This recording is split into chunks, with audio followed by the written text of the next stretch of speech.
तर 2014 मध्ये भाजपला विधानसभेत पाठिंबा देणारे कोण होते? पवारांच्या भाजपवरील वक्तव्यानंतर प्रतापराव जाधवांनी खोचक सवाल विचारलाय। महाराष्ट्रात भाजपची सत्ता आणण्यात पवारांच्या हत्तीचा वाटा होता। मंत्री प्रतापराव जाधव यांनी शरद पवारांवर ही टीका केली आहे। खरी राष्ट्रवादी घेऊन अजित पवार बाहेर पडले म्हणून अशी वक्तव्य असं देखील ते म्हणाले। राज्यात भाजपची सत्ता आणण्यात पवारांचा हत्तीचा वाटा होता असं वक्तव्य केलंय प्रतापराव जाधवांनी। पवारांच्या भाजपवरील वक्तव्यानंतर प्रतापराव जाधवांचा हा खोचक टोला आहे।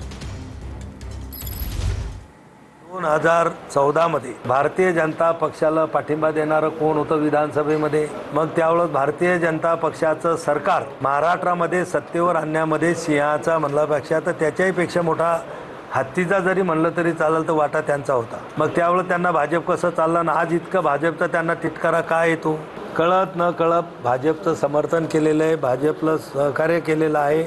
आज त्यांना त्यांची काय भूमिका ठरली मला वाटते आता राष्ट्रवादीतून अजितदादा खरी राष्ट्रवादी घेऊन बाजूला झाल्यामुळं त्याचं अस्तित्व टिकवण्यासाठी त्या अर्थानं ते बोलले असतील।